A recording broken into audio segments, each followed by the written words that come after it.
show here, the Life School Masterclass show. I'm your host, Elona Lepari, helping companies scale their purpose and profits.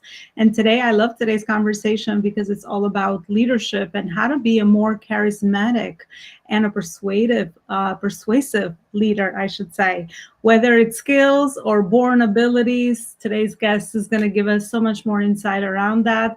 I have the amazing honor to have Kurian Tharakan all the way from Canada today. So we're going to Canada. He's the founder of the sales and marketing strategy firm, Strategy Peak Sales and Marketing, and he's actually a 27-year veteran. I had a tongue tie twist there because it's over almost 3 decades that he's doing this work in his industry, and he's consulted numerous successful companies in his topics, and he also has a book where we're gonna have the amazing honor to be able to gain some insight from what he's actually written inside his book around today's topic. So without further ado, Kurian, thanks so much for being here. Thank you so much for your time and also for the amazing wisdom that you'll share with us. Elona, thanks for having me on your show. Beautiful. So we have a lot of ambitious, charismatic leaders listening and joining us here on today's show. So let's jump right into the conversation, get their curious minds going with today's topic. So first of all, I usually start with some pain points. What are some things that you have seen based on your experience that if you don't maybe work on these, let's call them skills, being more charismatic or persuasive to your team, your communities, your clients, what is the side effect or what is the main pain point that stems from not really understanding how to be able to do this? Well, the main pain point, can be as little as you're not inspiring to as painful, supremely painful as you're outrightly boring. And between those 2 points, of pain, no one is as excited to follow you because they don't know where you're going to lead them. And so it is very incumbent on a leader to paint a vibrant and persuasive future destiny that we can all participate in. And that's how you create movements. That's how you create desire in your people to follow you into the abyss, maybe, or something just as simple as tomorrow, but we're going to do it in a radically different way than any of our competitors are doing it. And we're going to bring more people into our tent than anybody else can because we have a more inspiring vision. I love it. Ooh, that's a scar to the ego, being boring, right? Terrible. Not landing through with the right message that we would like to kind of, get people rally around the work that we do and actually the vision and mission that we have behind the work we do. I love it. Yeah, definitely a big pain point. So let's jump into some of the frameworks and principles that you've actually seen in your work specifically. Sure. Well, that shed some light into this topic. So a few years ago, I wrote a book on this topic because I was working with a number of different startup companies, a lot of them out of the university, and a lot of scientists and engineers, and they did not go into school to get their PhD in sales. They did it to research electrons and chemistry and biosciences, life science, and that kind of thing, right? But they are now found themselves in a position where they have to sell people on the idea of joining their company, investing in their company, buying their company's products. And this is often a foreign topic to them. So instead of going out and taking a Dale Carnegie course or whatever else have you, what we realize is really they just need to be better storytellers. And so the stories, if we take a look at it, there's a whole concept, and you can type this into Google right now, called narrative identity. And narrative identity, you'll come up on a Wikipedia page.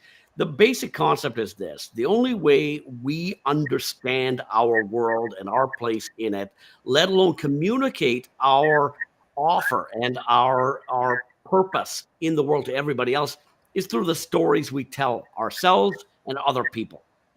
Those are the 2 ways that's the way we do it, the narratives that we subscribe to and that we communicate. So those narratives, when I researched the book, what I realized is that there's 7 narratives, 7 stories that all charismatic leaders of major movements have used throughout history. And you can go all the way from Moses in the Bible. You can go to the Buddha, you can go to Margaret Thatcher, Mohandas Gandhi. All charismatic leaders use this 7-story framework. And once you master that, what you are really doing is getting people to buy into the story. Right? And then as a result of that, they buy into the storyteller and what they are telling. 7 stories are real simple. At the very beginning, they are things like creation and origin. How did this start? Why did it start? What was the inciting incident? What did we think we were going to do to make the world better? Story 2 is all about our identity, values, and beliefs. And that's, who are we as people? How are we different from the other people that you could choose from to participate with? What are our deepest values? What do we hold sacred? And those are the kinds of things that we want to do there. Story 3 is the big idea. What's that central organizing principle that everything else revolves around? And, for a company like SpaceX or Blue Origin, it might be affordable space travel for everyone. But we're going to start here. What is that central organizing big idea? Story 4 is the enemy we face. Who do we fight against, or what do we fight for?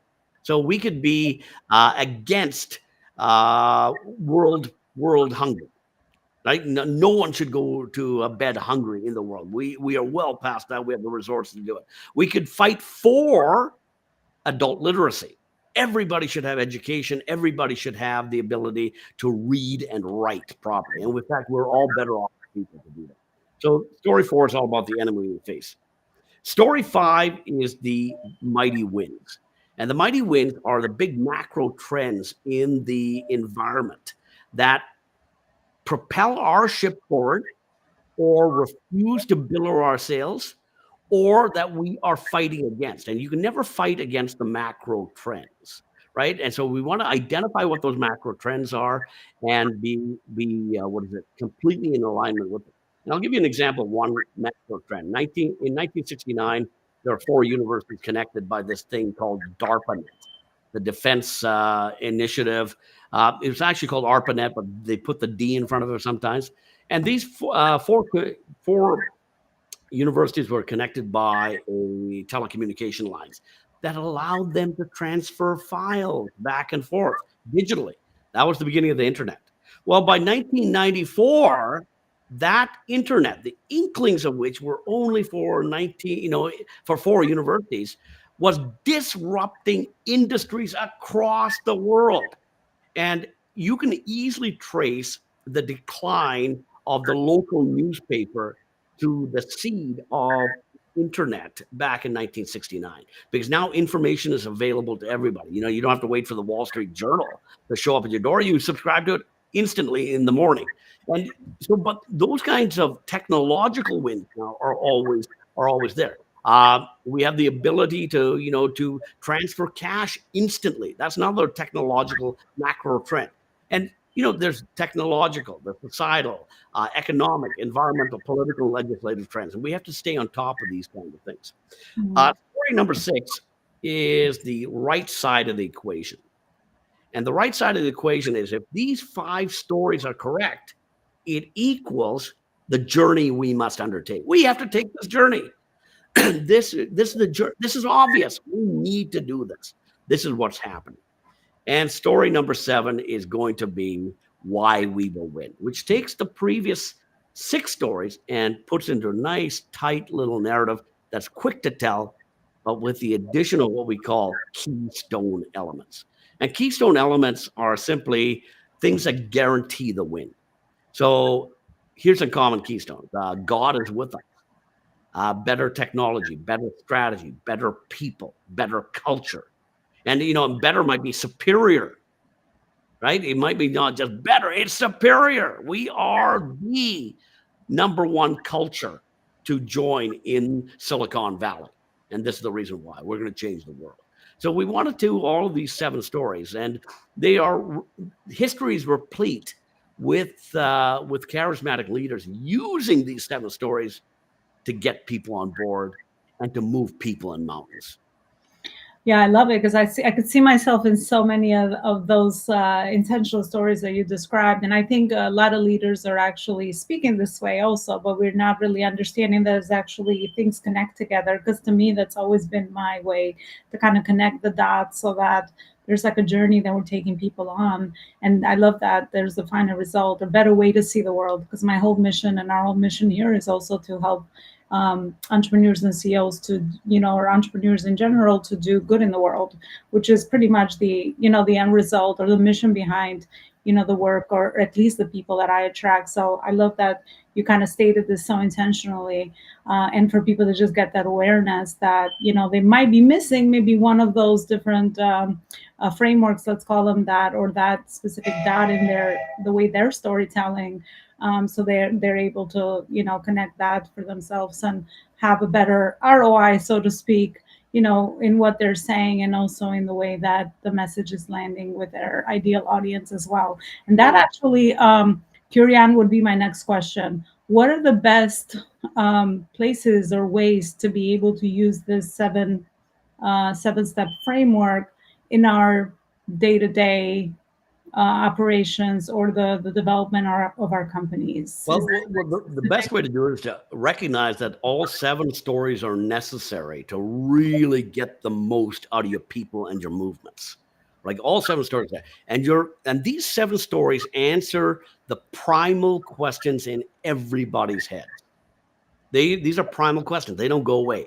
And so if you don't deliberately answer these questions, intentionally answer these questions through the stories, your audience is going to make up their own stories to fill that void.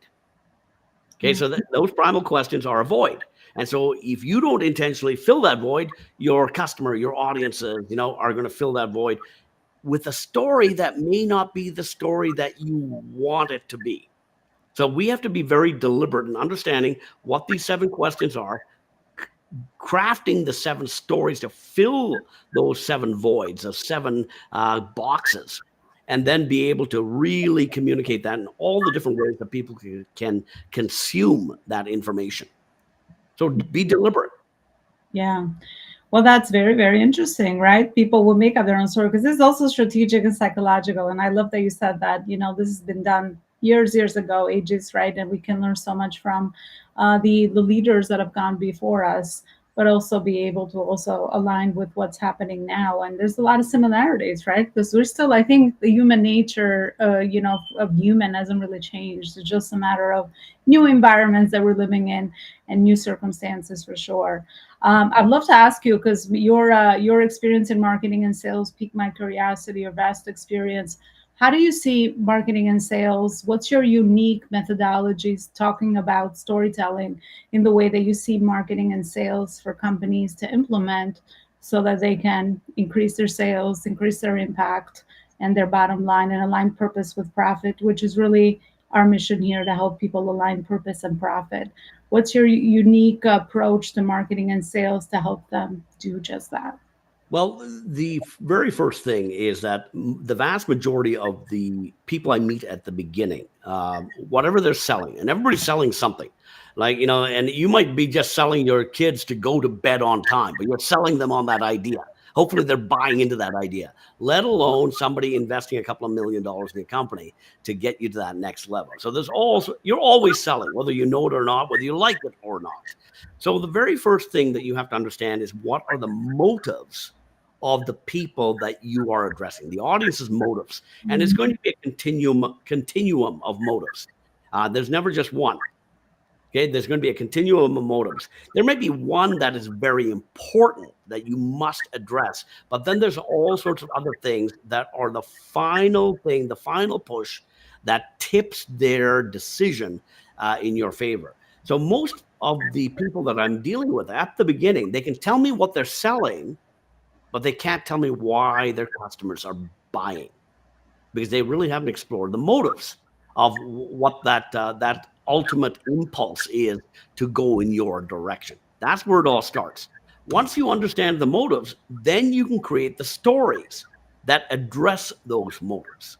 And once you address the stories, and this is the only real thing anybody buys from you, they buy a story. And it's a transformation story of how they will get from where they are today to where they could be. So that is the only thing they buy. They don't pay money for that. They pay attention. Okay. And attention doesn't come with currency. The only thing they buy is the product. But if the product doesn't align with the story, they're not going to buy it. If they don't buy into your story, there's no product to buy. The products that you sell are simply the tools to enable the promise, the story that they tell. Right? That's what it ultimately comes down to. I thank you for sharing that. I always love hearing everybody's unique insight because they all also come from our experience and from our, gifts, talents, and all of that. So it's always interesting to hear the different insight that you had around that. I love the motives piece because this would be actually my next question for you as well. What is the purpose behind your work? What were some of the most meaningful moments that let you hear? Why is this important to you? Well, the purpose behind my work at this stage in my career is to enable people's potential through their entrepreneurial pursuits. And most entrepreneurs are accidental entrepreneurs. They started the company without really any real idea of what that entails. In time, effort, money, perspiration, angst. It can be a very challenging experience spiritually, mentally, emotionally, financially. And so they are accidental entrepreneurs, but they started it for a purpose. They started with an story in their minds of what they could be. And ultimately, we want to be able to show them a method to enable the promise of the story that they told themselves into some kind of a tangible result. And that's what it ultimately comes down to. Mm. I love how you connected that. It's so, so true. And that's why I talk about purpose myself, because I realized that if my purpose was not big enough, this is not an easy linear journey for sure. It will Whatsoever. test you in all levels. And every time you think you've overcome something, there's always something new to overcome. Always something else. It's the best personal development school for sure. So, Kurian, thank you so much for what you just shared thus far. We've actually reached the end of this conversation today. But before I let you go, I would like to challenge you with I have a fill in the blank exercise that I ask my guests. And whatever comes up for you, just please share it with us. I would love to help you, to have you fill in the blank this specific question. I feel the most fulfilled when I see my clients and staff win. Right? That is the ultimate joy. It's not about landing a contract or anything like that, but because that you've given them an insight, a strategy, a tactic that they have won as a direct result of that. And the biggest wins are because people change their minds. They just looked at things differently, and then a new result. A new result comes about because they have a different perspective and a different alignment to how they view the world at that point. I love it. And a new story, speaking of that. I love it. A new vision. Absolutely. My next one is I'm most proud when people win. It always comes down to people winning. And, at my stage in life, if you gave me an extra dollar, I would save 98 cents of it because I've run out of things to buy. And yeah, I can always buy a nicer car and a nicer house, but I'm kind of happy where I am, right? So you have to look for other places to fulfill yourself, and writing books, appearing on podcasts, sharing your ideas. But all of those things don't matter unless somebody else's life is improved as a result of it.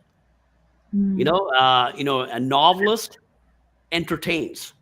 What I would like to do with the consulting I'm doing or the books that I'm writing and things like that is that there's no greater joy when then somebody comes to me and says, that chapter on this, I took that one idea and I could not believe that this resulted. And that is an incredibly joyous moment for me. I love it. I have a lot of recognition for that, because I think when you reach a certain level of when you really understand where your happiness comes from, it's always in the growth and contribution. It's always connected to others. So you go beyond the material stuff, and you understand that that's not really what where happiness comes from, and all the wealth becomes tools to be able to do just that, be in that growth and contribution mode. My next one for you is best advice in leadership I've received is. The best advice in leadership that I've received, I'm going to paraphrase here, is that the leader's ultimate purpose is to create a vision. It's to create a vision for where the organization is going to go, the people's role in that vision, the ultimate destiny, and then providing them the resources to achieve that. And then getting out of their way. There's a great quote, I think it's from Sun Tzu or Lao Tzu, one of the two, right? And there's a series of lines in there, but the ultimate thing is the concluding line. In the end, the people will say they did it themselves. Right? They achieve the results themselves. So a leader's job is to really provide vision and purpose behind that vision, the resources to achieve it, and then get out of the way and let your people come alive in the pursuit of that vision and get those rewards for themselves. And as a result, the company will achieve those rewards as well. Mm. I love that. That's definitely a different way to look at it, because it's such a selfless act at the end of the day to be able to remove your ego out of the way, because we do see a lot of ego-driven leadership. But when it comes to the highest elevated levels of leadership or conscious leadership, which I also talk about, it's it's a selfless act when you're able to utilize you as a channel to be able to help more people to be able to realize their potential as well. And at the end of the day, that's the ultimate joy for sure. Kurian, again, thank you so much for being here. I would love to have the audience. We at least started the conversation today, so thank you so much for being here. I would love to maybe drive the audience to where is it that they can further connect with you, if you have any resources for them. Sure. Well, if you want to, what is it? Get an infographic on the 7 stories. It's free. Come to my website, strategypeak.com. Strategy as in mountain peak, strategypeak.com. And in the right side, you'll see download the infographic, and it'll be all 7 stories. And if you wanted to pick up a copy of the book, it's on Amazon. The Kindle version is a whopping 99 cents. And it'll give you all 7 stories, and the whole front section is about the culture that you infuse those 7 stories in to make your organization come alive. Perfect. I definitely know I'll go check both of those out, because even having a framework that you can get reminded to, and as you create in your business to kind of have the steps in order, I think it's pretty helpful to be able to do a checklist sort of thing. Like, did I capture all of those, so that you intentionally are delivering the right message, and you're not letting people kind of just go off and do their own thing, which they will do, but obviously you're still focusing your messaging and conversation. Thank you so much for all the amazing service and work that you do out there in the world, and for being here today. And I also want to thank you for always watching, sharing, subscribing, and also leaving us a review, so that we can bring more amazing guest experts, just like our guest today. Thank you so much for watching, and I'll see you next time. Another amazing guest and conversation. Bye, everybody.